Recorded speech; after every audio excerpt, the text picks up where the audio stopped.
Friends, मैं हूं DR. Chauhan और मेरे YouTube channel science star classes पर आप सभी का हार्दिक स्वागत करता हूं।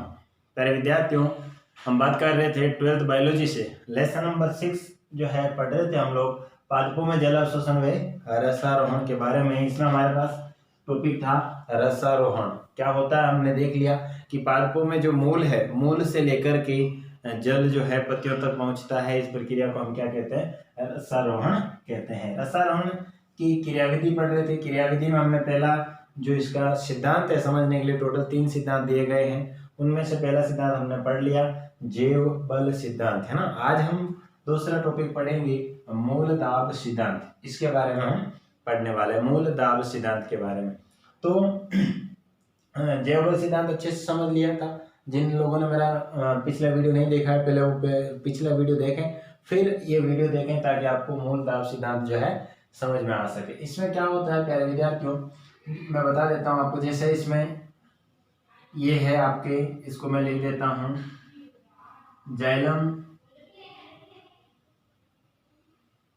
जाइलम वाहिका। ये क्या है भाई? आपके जाइलम वाहिका है। और इस जाइलम वाहिका के यहाँ पर आसपास में मृदु उत्तक कोशिकाएं होती है। मृदु उत्तक कोशिकाएं, कौन सी कोशिका होती है भाई? मृदु उत्तक कोशिका होती है। और इस मृदु उत्तक कोशिका में क्या होता है? देखो, ये मृदु उत्तक कोशिका जो होती है, इसके बाहर की तरफ ये तो मृदु उत्तक कोशिका हो जाएगी आपके, और ये बाहर की तरफ जिसकी कोशिका भित्ति जो होती है, कोशिका भित्ति जो होती है वो लचीली होती है। कैसी होती है भाई? लचीली। ठीक है। जाइलम कोशिका, इसके बाहर की तरफ जो कोशिकाएं होती है वो मृदुत्तक कोशिकाएं होती है, और ये कैसी होती है? लचीली होती है। इनकी कोशिका भित्ति लचीली होती है। अब देखो क्या होता है, इसके अंदर जल प्रवेश करता है। क्या करता है अभी? इसके अंदर बाहर की तरफ जो मिट्टी में जल है, वो जल क्या करेगा? मृदुत्तक कोशिकाओं में प्रवेश करता है। जब मृदु मूल रोम के जरिए अंदर प्रवेश करता है, तो ये जब अंदर प्रवेश करेगा तो ये मृदु उत्तक की कोशिका जो है, इस पर क्या होगा? तनाव उत्पन्न होगा। ये फूलने लग जाती है। तो ये फूलने लगेगी तो कोशिका है कब तक फूलेगी? ज्यादा फूल जाएगी, फिर फट जाएगी। तो ये क्या करती है? अपनी पुनः उसी अपनी स्थिति में आने की कोशिश करती है। तो जब ये जैसे ही जल अंदर की तरफ प्रवेश करेगा तो फैलेगी पहले, फिर पुनः अपनी उसी स्थिति में आने का प्रयास करती है। जब उसी स्थिति में आने का प्रयास करेगी तो यहाँ पर एक दाब उत्पन्न होता है। उस दाब को हम कहते हैं धनात्मक दाब। उसको क्या कहते हैं भाई? धनात्मक दाब। मैं यहाँ लिख देता हूँ, यहाँ पर एक दाब उत्पन्न होता है जिसको लिखते हैं हम धनात्मक दाब। अब जब इसमें धनात्मक दाब उत्पन्न होता है तो जल जो है वो कहाँ चला जाएगा? यहाँ से, ठीक है, जाइलम वाहिका में चला जाता है। मृदुत्तक की कोशिकाओं से कहाँ जाएगा? जाइलम वाहिकाओं में आ जाता है। जब जाइलम वाहिकाओं में जल आता है तो यहाँ पर भी एक दाब उत्पन्न होता है, जो धनात्मक होता है ना। यहाँ पर भी एक दाब उत्पन्न होता है। इस दाब को हम जानते हैं किस नाम से? मूल दाब के नाम से जानते हैं। इस दाब को हम जानते हैं मूल दाब के नाम से। तो हमें यहाँ तक पता होना चाहिए, जाइलम वाहिकाओं में एक दाब उत्पन्न होता है जिसे हम क्या कहते हैं? मूल दाब कहते हैं। इसको लिख सकते हैं हम लोग कि जाइलम वाहिकाओं में उत्पन्न धनात्मक दाब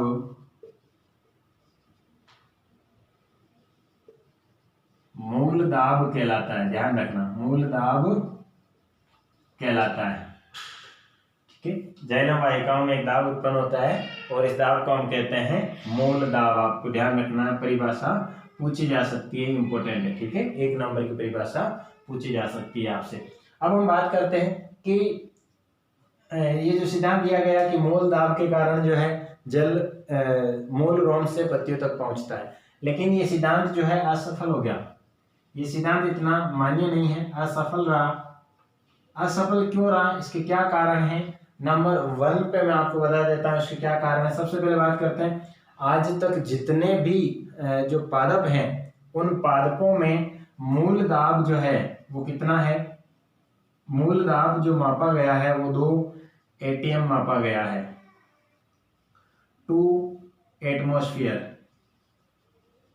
या 2 वायुमंडल। ठीक है, इस मूल दाब को किसके द्वारा मापा जाता है?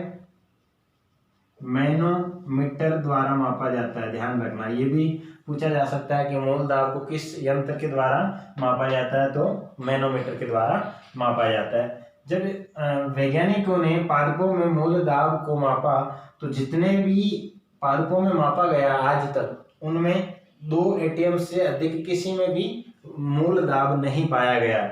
और मूल दाब जो है 2 एटीएम जो है, इससे अधिकतम 20 मीटर ऊंचाई तक जो है वो जल पहुंच सकता है। ध्यान रखना, 2 एटीएम या 2 एटमॉस्फेयर जो दाब है उससे कितना, मैक्सिमम 20 मीटर तक जो दाब है ऊपर तक पहुंच सकता है। तो कई पादप तो इससे भी अधिक ऊंचे होते हैं, 20 मीटर यानी कि 60 से 70 फीट के बराबर मान सकते हैं। तो कुछ पादप तो बहुत बड़े लंबे होते हैं, ज़्यादा 100 फीट के होते हैं, 200 400 फीट तक के भी होते हैं।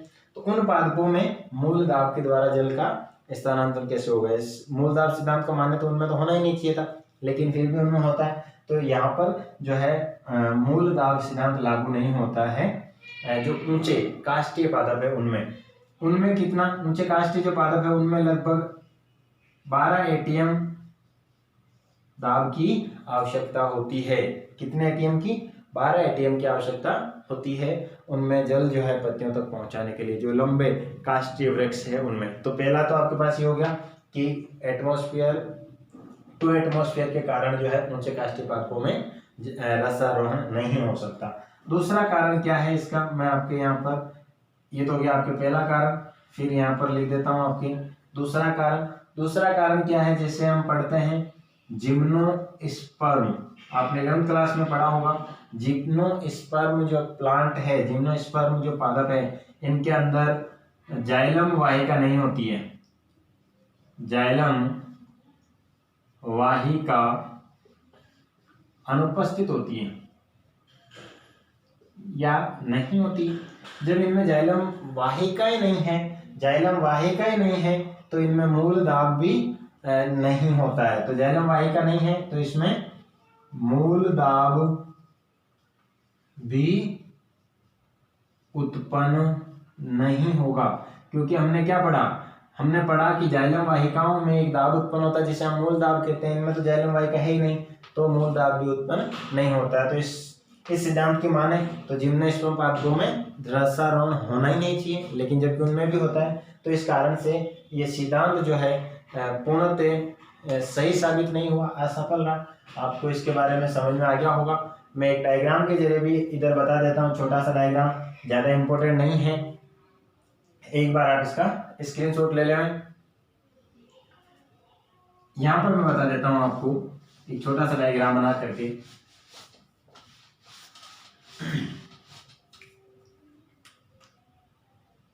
कैसे मापते हैं, जैसे एक गमला ले लेते हैं हम लोग इसको मापने के लिए, ठीक है।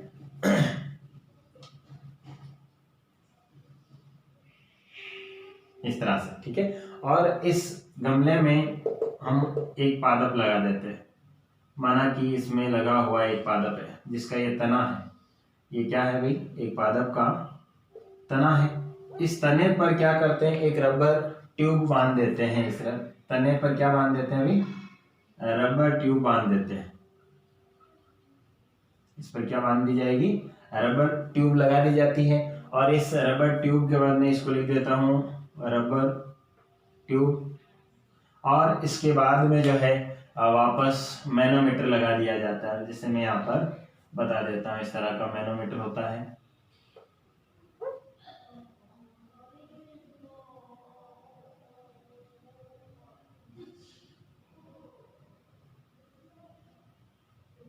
कुछ ऐसा मैनोमीटर होता है।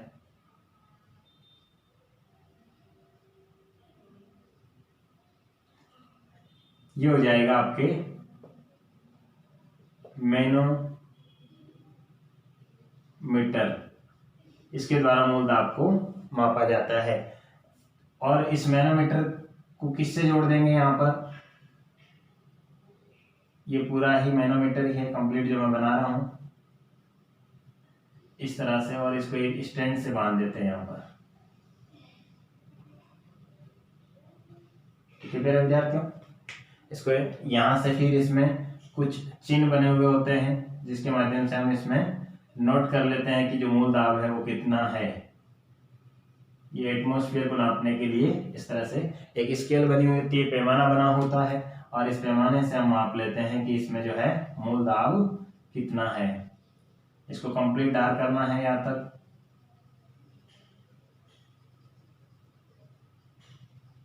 और इस वाले भाग में क्या भर देंगे, जल भरा हुआ होता है। ये जो भाग है इसमें जल भरा हुआ होता है। इस प्रकार से यहाँ पर जो है वापस इसको एक स्टैंड के माध्यम से बांध देंगे। इसको जो है एक स्टैंड के माध्यम से बांध दिया जाता है इस तरह से।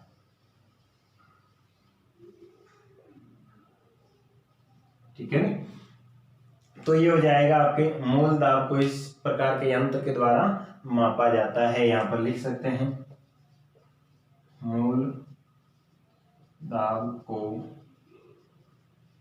मापने का यंत्र।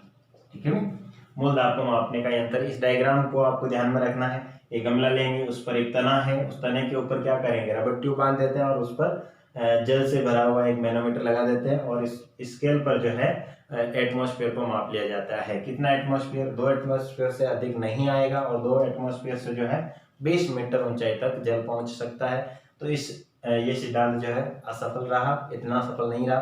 कल हम पढ़ेंगे भौतिक सिद्धांत के बाद, भौतिक दाब सिद्धांत के बारे में। ये तीनों सिद्धांत हमारे जो है कंप्लीट हो जाएंगे। ये लेसन भी कल हमारा कंप्लीट हो जाएगा। बहुत बहुत धन्यवाद मेरे प्यारे विद्यार्थियों। देखते रहिए। किसी प्रकार की कोई प्रॉब्लम आती है आपको तो मुझे कमेंट करके ज़रूर बताएं। मेरे नोट्स प्राप्त करने के लिए मेरे डिस्क्रिप्शन बॉक्स में टेलीग्राम चैनल दिया गया है, वो टेलीग्राम चैनल ज्वाइन कर लें ताकि आपको सारे नोट्स की PDF जो है अवेलेबल हो सके। Thank you.